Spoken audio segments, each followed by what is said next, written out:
வளர்க்கப்பட்டு செடிகள் கத்தரிக்கப்பட்டு ஒரு காட்டுக்கு போக தானாக வளர்ந்து காடு மேடாது. ஆக இது தானாக வளர்ந்தது, இது கட்டுப்பாட்டு ரெண்டுக்கும் மிகப்பெரிய வித்தியாசத்தை உங்களால் பார்க்கணும். ஆக இந்த உலகத்திலே எல்லாம் துல்லியமாக செயல்படுகிறது.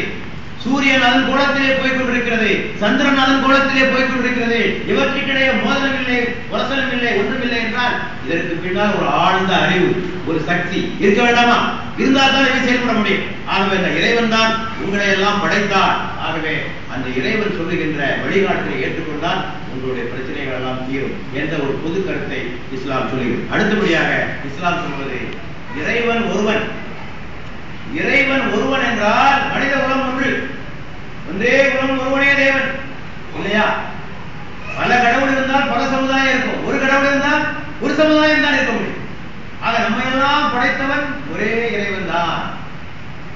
ஆக மனித குலம் ஒன்று என்பதை இறைவன் உருவாக இருக்கின்ற காரணத்தினால் மனித சமுதாயம் ஒன்றாகத்தான் இருக்க முடியும். திருமறையிலே ஒரு வசனம் சொல்லுகிறது, மனிதர்களே உங்கள் அனைவரையும் நாம் ஒரு ஆணிலிருந்தும் ஒரு பெண்ணிலிருந்தும் படைத்தோம். ஒரு ஆணிலிருந்தும் ஒரு பெண்ணிலிருந்தும் படைத்தோம். இதை பற்றி சற்று யோசித்து பாருங்க. இன்னைக்கு உலகத்திலே 60 கோடி பேர் இருக்காங்க, 60 கோடி பேர் இருக்காங்க. சென்ற நூற்றாண்டிலே 150 கோடி பேர் இருந்தாங்க. அப்படியே கொஞ்சம் கொஞ்சமா பின்னோக்கி போறங்க, அது 50 லட்சம், 50,000, 500, கடைசியா 2 தான், 2 பேரும் இருக்கும். ஆக நாம் அனைவரும் ஒரு தாய் தந்தையருக்கு பிறந்தவர்கள். அதுக்கு நீங்க என்ன பேராலும் வச்சுக்கிடுங்க.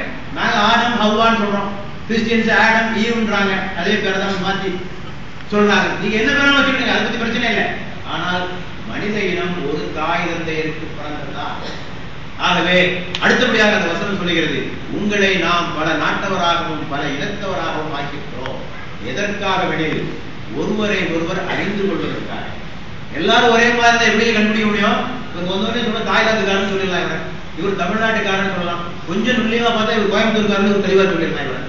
ஆமா, அந்த அளவுக்கு ஒவ்வொரு தோற்றங்களிலே இறைவன் மாற்றங்களை உண்டாக்கி இருப்பது எதற்காக வெளியில் அடையாளம் காண்பதற்காக, அடையாளம் காண்பதற்காக, வேற எதற்காகவும் அல்ல. உள்ளமைப்பில் ஏதாவது மாற்றம் உண்டா? உள்ளமைப்பில் யாருக்காவது மாட்டு மூளை இருக்கா, தலை இருக்கா? இல்லையா? யாருக்காவது இதயம் காலில் இருக்கா? இல்ல. எல்லாருக்கும் உள்ளமைப்பு ஒரு மாதிரி தான். வெளித்தோற்றத்தில், நிறத்தில், முடியில், உதட்டில், கண்ணில், இவற்றில் தான் மாற்றங்கள் உண்டு.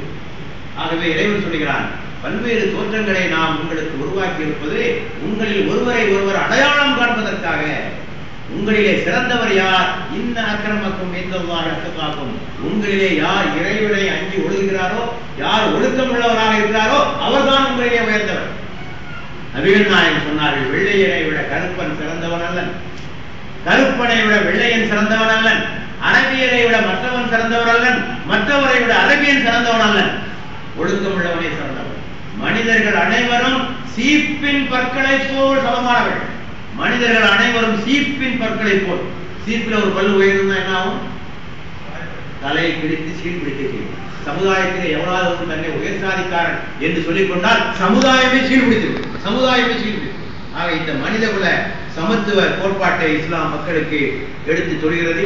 அடுத்தபடியாக வாழ்க்கைக்கு ஒரு லட்சியத்தோடு வாழ்க்கை, ஒரு லட்சிய பிடிப்போடு வாழ்கிற ஒருவருடைய வாழ்க்கை அமைதியானதாக இருக்கும். இல்ல ஏன் பிறந்தோம், எதுக்காக பிறந்தோம், எங்க போறோம், இந்த அடிப்படை கேள்விகளுக்கு கூட விடை இல்லாமல் ஒரு மனிதன் இந்த உலகத்தில் வாழ்ந்தால் இல்லையா? இந்த சாதாரண மைக்கு படைக்கப்பட்டதுக்கு ஒரு காரணம் இருக்கு. இந்த உயிரற்ற இந்த மைக்கு படைக்கப்பட்டதுக்கு ஒரு காரணம் இருக்கு. நாம பேசணும், அங்க கேட்கணும், குறைஞ்சபட்ச காரணம். ஒரு கார் படைக்கப்பட்டதுக்கு ஒரு காரணம் இருக்கு. ஆக இவ்வளவு முன்னறிவு படைத்த இந்த மனிதனை படைத்ததற்கு ஒரு காரணம் இல்லாமல் இருக்க முடியுமா? ஆக நாம் ஏன் பிறந்தோம்? இறைவன் சொல்கிறார், நீ பிறந்தது எதற்காக? நான் சொல்றபடி இந்த உலகத்திலே வாழ்வதற்காக, என்னுடைய கட்டளைகளுக்கு கீழ்ப்படிந்து வாழ்வதற்காக என்று இறைவன் சொல்கிறார். ஆக இறைவன் ஒவ்வொரு விஷயத்திலும் தெளிவாக சொல்கிறார். இஸ்லாத்தினுடைய கட்டளைகளை பிரித்தால் 3 வகையாக பிரிக்கலாம். மனிதன் பிறந்த நோக்கத்தை சொல்வதாக இருந்தால், ஒன்று இறைவனுக்காக நீ வாழ வேண்டும். இறைவன் உன்னை படைத்தான், உனக்கு தேவையான வாழ்வாதாரங்களை எல்லாம் உனக்கு வழங்கியிருக்கிறான், உனக்கு முன்னறிவை வழங்கியிருக்கிறான். ஆகவே அந்த இறைவனுக்கு நன்றி செலுத்து. இந்த உலகத்திலே வாழ்வதனுடைய நோக்கங்களிலே ஒன்று அந்த படைத்த இறைவனை வணங்கி அந்த படைத்த இறைவனுக்கு நன்றி செலுத்துவதற்காக இந்த உலகத்திலே இதை படைக்கப்பட்டது. முதல் காரணம். இரண்டாவது காரணம், சக மனிதர்களுக்கு உதவி செய்து வாழ்வதற்காக இந்த உலகத்திலே நீ படைக்கப்பட்டிருக்கிறார். உன்னுடைய பெற்றோர்களுக்கு, உன்னுடைய பிள்ளைகளுக்கு, உன்னுடைய கணவனுக்கு, மனைவிக்கு உறவினர்களுக்கு, அண்டை வீட்டினருக்கு, ஏழைகளுக்கு,